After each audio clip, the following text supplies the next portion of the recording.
tudo bem? Estamos iniciando a nossa aula número 274 do nosso curso de Filosofia Espírita, Interpretação dos Evangelhos segundo o Espiritismo, cujo nome foi modificado para Aplicações do Espiritismo. As aplicações do Espiritismo. Peço para vocês se inscreverem, clicando e aumentando o número de alunos que recebem automaticamente nossas aulas. Nesses últimos blocos, nós temos estudado a saga de José, e depois de passar tantos percalços, José ele é levado ao faraó, interpreta os sonhos do faraó, ligados a 7 anos de colheita pródiga, farta, a 7 anos de fome e de penúria, né, que se alternaram. E mediante os conselhos de José, os anos de fartura e de vasta colheita, de cada ano são retirados 20% dos grãos e cereais e armazenados em silos, de forma que ao final de 7 anos, tirando 20%, seriam 140% de uma grande colheita, né? E que poderia, mediante o armazenamento, alimentar todo o povo do Egito nesses 7 anos de fome. Mediante o sucesso da sugestão de José, o nosso faraó ele eleva José ao segundo posto de governo no comando da nação egípcia. Portanto, o primeiro posto é do faraó e José é o seguinte, imediatamente abaixo tem esse poder.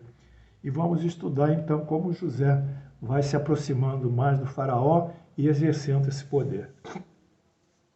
José é investido como governador do Egito. É o segundo homem em poder imediatamente abaixo do faraó. Gênesis 41, 37, 41. O conselho foi agradável ao faraó, e todos os seus oficiais, disse o faraó aos seus oficiais: acharíamos porventura homem como este, em que há o Espírito de Deus? Veja que Faraó também tinha a concepção de Deus. Depois disse o Faraó a José: visto que Deus te fez saber tudo isso, ninguém há tão ajuizado e sábio como tu. Administrarás a minha casa e a tua palavra obedecerá todo o meu povo. Somente no trono eu serei maior do que tu. Então, eis aí José investido. Disse mais o faraó a José: vês que te faço autoridade sobre toda a terra do Egito. E que autoridade, né? Para um ex-escravo. Portanto, José é investido como espécie de primeiro-ministro, de um poder imediatamente abaixo na hierarquia do faraó. Veja como as coisas vão acontecendo. O faraó formaliza a investitura de José. Gênesis 41, 42, 46. Então tirou o faraó o seu anel do sinete da mão e o pôs na mão de José. Fê-lo vestir roupas de linho fino, lhe pôs no pescoço um colar de ouro e fê-lo subir ao seu segundo carro. E clamavam diante dele: inclinai-vos. Desse modo, o constituí sobre as terras do Egito. Interessante que para exercer esse poder é acompanhado de uma paramentação, né? Então tem que ter uma roupa de linho branco muito fino, tem que ter um colar de ouro sobre o pescoço, tem que ter anéis. Então, esse tipo de paramentação vai ser seguida, né, pelos clérigos da igreja, né, que vão, de acordo com a sua hierarquia, vão tendo as suas vestes diferenciadas, inclusive usando anéis e outros apêndices, né, que possam significar o exercício do poder. Bem, é muito interessante isso. E José chamou o faraó de Zani-Fati-Paneia, era o nome do faraó, Zani-Fati-Paneia, e lhe deu a mulher Azenate. A mulher foi dada a Azenate, que era a filha de Potífera, sacerdote de On. E percorreu José toda a terra do Egito. Então, estamos vendo como José prospera nessa saga dele, ora descrita aqui pelo livro Gênesis. Era José de idade de 30 anos quando se apresentou ao faraó, rei do Egito, e andou por toda a terra do Egito. Bem, os 7 anos de fartura e os 7 anos de fome ou penúria. Gênesis 41, 47, 49, 53 e 57. Nos 7 anos de fartura, a terra produziu abundantemente e ajuntou José todo o mantimento que houve na terra do Egito. Durante os 7 anos, os guardou nas cidades. Os mantimentos do campo, ao redor da cada cidade, foi guardado nas mesmas cidades. Ele construiu silos, para armazenar esses grãos. Assim ajuntou José muitíssimo cereal, como a areia do mar, até perder a conta, porque ia além das medidas. Quer dizer, eram tantos grãos que eles tinham que construir novos e novos silos. José administra a distribuição dos cereais, dos grãos. Passados 7 anos de abundância, que houve na terra do Egito, começaram a vir os 7 anos de fome, como José havia predito. E havia fome em todas as terras, mas em toda a terra do Egito havia pão. Que previsão, né? Que prudência. Sentindo toda a terra do Egito, a fome clamou, o povo a Faraó por pão. E Faraó dizia a todos os egípcios: Ide a José, o que ele vos disser, fazei. Havendo, pois, fome sobre toda a terra, abriu José os seus celeiros e vendia aos egípcios, porque a fome prevaleceu na terra do Egito. Ele administrou muito bem esse período de fome, né? Quem dera que no Brasil nós tivéssemos José administrando a nossa pandemia e administrando essas carências que nós estamos passando. A fome alcança a terra de Canaã, onde se encontra Jacó, seus 11 filhos e família. Essa fome ela se estendeu à terra de Canaã, que é uma terra vizinha ao egípcio, e atingiu a família de José, o seu pai Jacó e todos os seus 11 irmãos. Bom, nesse sentido, para ver essa linha de tempo que José vai sendo através da qual José se movimenta, eu fiz aqui uma pequena cronologia dos eventos que José passou ao longo do tempo. Essa cronologia ela tem o caráter de alinhar para vocês a inteligência de Deus, a inteligência das leis divinas que vão comandando as coisas que parece a desgraça, a tragédia num determinado tempo, mas mais além reverbera em graças, em felicidade, em um mundo melhor. Quer dizer, essa visão é a visão espírita, não é a visão do castigo, é a visão do progresso, que muitas vezes tem inflexões em relação a uma determinada comunidade que age mal, mas esse agir mal, esses agentes sociais do mal, de degradar a moral da família e degradar os costumes, e degradar os valores, os direitos e os deveres, com o tempo eles são arrastados pela própria força das coisas e essa inflexão ela sobe e forma uma grande curva ascendente.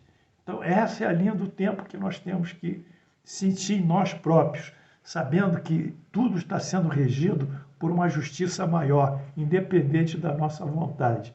Mas se nós confiarmos na nossa vontade a essa justiça, naturalmente nós teremos um processo de tomada de decisão muito mais firme, muito mais amadurecido, muito mais seguro, sem superstições, sem crendices, sem devoções ao imaginário de um poder de santos, de espíritos superiores, mas sempre calcados numa realidade proposta pelas leis de Deus, as leis divinas e as leis da matéria. Então, vamos ver aqui o que acontece com José nessa linha do tempo. Primeiro, José é sequestrado por seus irmãos.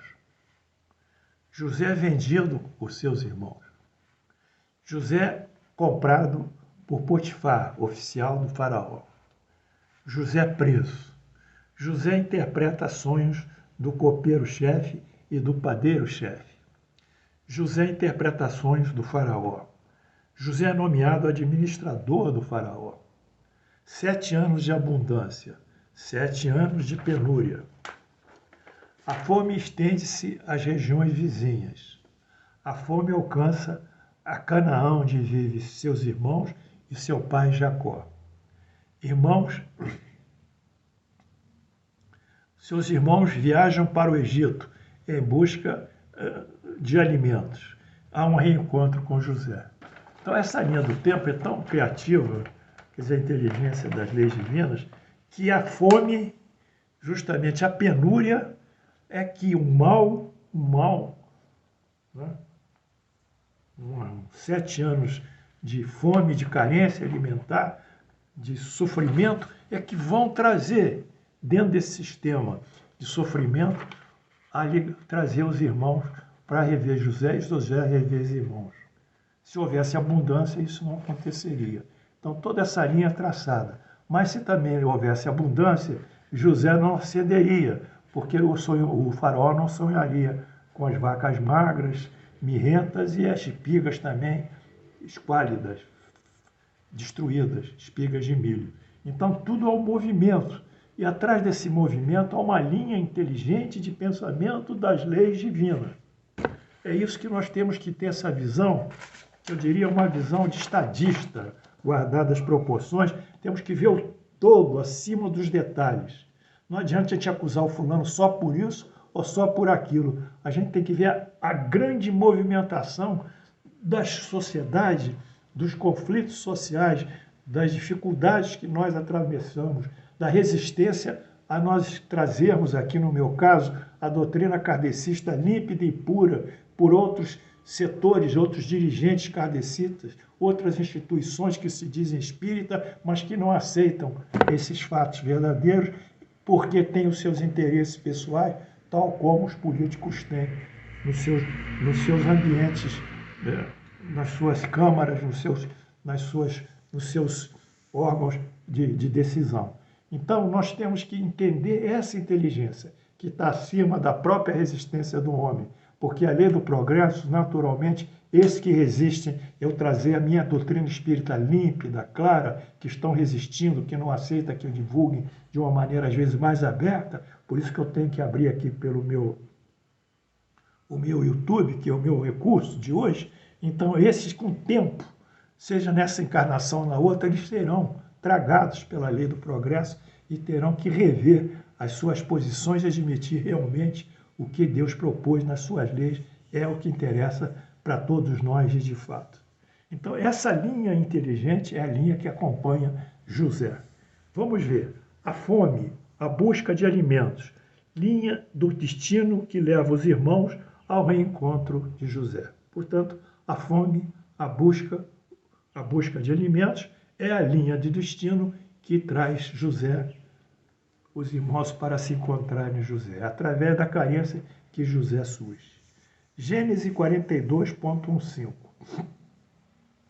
Sabedor Jacó, que havia mantimento no Egito, pai de José, disse aos seus filhos: por que estáis aí a olhar uns para os outros? E ajuntou: tenho ouvido, aceiais no Egito. Descei até lá e comprai-nos deles para que vivamos e não morramos. Então, vai mandar os irmãos. Então, desceram os 10 irmãos de José para comprar cereal do Egito. São 11 irmãos, mas desceram 10. A Benjamim, quer dizer, porém, irmão de José, não enviou Jacó na companhia dos irmãos, porque ele disse: para que não suceda o Benjamim o que aconteceu com meu filho José. Ele temia que o Benjamim é o filho imediatamente mais velho que José, quer dizer, no caso Benjamim, dos 11 irmãos, é o caçula, vivo, ele teme que esse caçula também seja morto, entre aspas, por um animal qualquer do deserto, como teriam contado os seus irmãos, narrado falsamente ao seu pai. Entre os que iam, pois, para lá se foram também os filhos de Israel.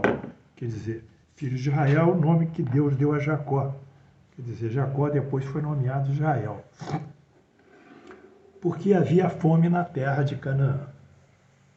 Bem, José vai receber os irmãos, mas não se dará a conhecer. Então José vai receber esses irmãos, mas ele não se identifica.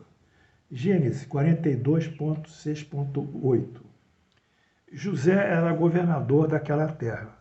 Era ele que vendia todos os povos da terra. Quer dizer, os povos da terra, na época a terra parecia que era só aquela região do Egito, ali a Mesopotâmia, onde hoje é o Iraque, né?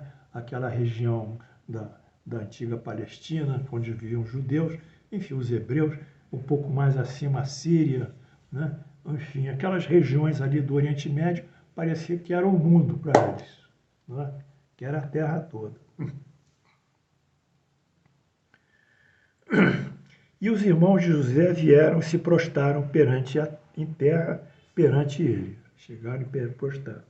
Vendo José os seus irmãos, reconheceu-os, porém não se deu a conhecer. E lhes falou asperamente. E lhes perguntou: Como vindes? Responderam eles. Da terra de Canaã, para comprar mantimento. José reconheceu os irmãos, porém eles não reconheceram. José então monta uma estratégia, quer todos os irmãos juntos.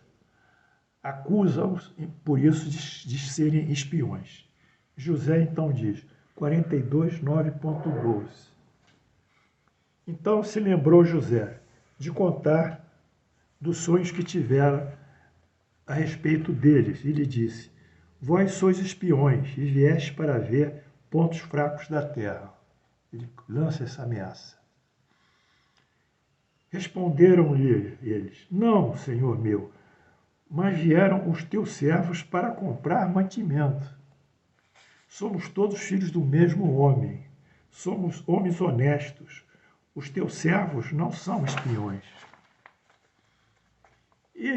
Ele, porém, José lhe respondeu: Nada disso, pelo contrário, vieste ver os pontos fracos da terra. É isso que vieste fazer aqui. Dando continuidade à estratégia e observando a falta do segundo irmão mais novo que ele, Benjamim, passa a exigir que Benjamim também seja trazido. Olha só, estratégia, ele quer ver os 11 irmãos juntos. Gênesis 42:13.15. Eles disseram: Nós teus servos, somos 12 irmãos, filho de um homem na terra de Canaã. O mais novo está conosco, com nosso pai. O outro, mais novo ainda, já não existe, José. Então lhes falou José: E como vos disse, sois espiões. Nisso sereis provados pela vida do faraó. Daqui não saireis sem que primeiro venha o vosso irmão mais novo. Ele quer que tragam o irmão Benjamim. José prende os seus irmãos. Gênesis 42:16, 17. Enviai um dentre vós, que traga vossos irmãos. Vós ficareis detidos para que sejam provados as vossas palavras, se a verdade no que dizeis, ou se não, pela vida do faraó, sois espiões, e o meteu juntos na prisão por 3 dias. José liberta os irmãos e estabelece as primeiras condições. Gênesis 42:18-24. Ao terceiro dia, disse-lhe José: Fazei o seguinte e vivereis, pois temo Deus. Se sois homens honestos, fique detido um de vós na casa da vossa prisão. Vós outros ide levai cereal para suprir a fome das vossas casas. Então ele já muda um pouco. Ele diz: olha, vai ficar um irmão só aqui como um refém, e vocês outros, vocês no caso são 9, vocês vão levar esses cereais aqui que vocês vão comprar para casa e trazer de volta ao seu próprio irmão Benjamim. E trazei-me o vosso irmão mais novo, com o que serão verificadas as palavras, e não morrereis. E eles se dispuseram a fazê-lo. Os irmãos de José acusam a culpa por terem feito sofrer Então começa a haver uma culpa dentro deles. Eles começam a se auto-recriminar entre os outros. Então disseram uns aos outros: na verdade somos culpados no tocante ao nosso irmão, pois lhe vimos a angústia da alma quando nos rogava e não lhe acudimos. Por isso nos vem essa ansiedade. Quer dizer, eles acham que eles estão recebendo o troco do que mal fizeram a José. Esse mal feito a José está reverberando, está voltando sobre eles próprios. Eles acusam essa culpa e acham que é um castigo daquilo que eles fizeram antes com José. Respondeu-lhe Rubens: não vos disse eu não? O Rubens era o irmão mais velho, o primogênito. Respondeu-lhe Rubens: não vos disse eu, não pequeis contra o jovem, e não me quiseste ouvir, pois vede aí o que se requer de nós, o seu sangue. José entende o que eles falam, porém ele fica em silêncio. Eles, porém, não sabiam que José os entendia, porque eles falavam por intérprete. José chora, e retirando-se deles chorou, depois tornando-lhe falou. Tomou a Simão entre eles e algemou na presença deles, algemou um dos irmãos. José intima os irmãos para que traga o irmão mais novo. O mais novo, de fato, José, é ele próprio. O segundo após é Benjamim, que ficou com o pai Jacó. Os irmãos entreolham-se, surge a memória a José, o arrependimento, a culpa, cai todo sobre eles como uma invisível espada. Que coisa! Agora o passado, o sangue de José parece manchar as suas túnicas, parece ser tudo presentificado. José observa-se, comove-se, retira-se e sozinho chora. Então eis aí mais uma passagem que nos leva a José. O que nós estamos refletindo, o que nós estamos interpretando, o que nós estamos compreendendo, meus alunos, é a grande tessitura desses fios da vida, do destino que Deus vai fazendo para formar um tecido maior. As coisas parecem serem contraditórias para a visão do homem, que só presentifica a sua percepção e só materializa essa percepção. Não sabe que existe um mundo espiritual e nem que há um mundo, uma situação futura, bem como também não sabe que existem fatos da vida passada, das encarnações anteriores, que colidem e produzem efeitos sobre a nossa vida.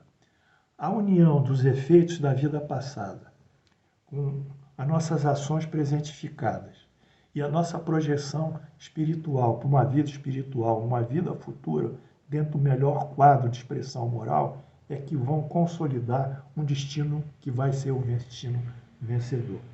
Então, nessa grande tessitura, nessa grande, eu diria, entrelaçamento de fios do destino, está aí José dizendo que os irmãos devem trazer, todos os seus irmãos devem estar presentes com ele. Veremos na próxima aula o que acontece.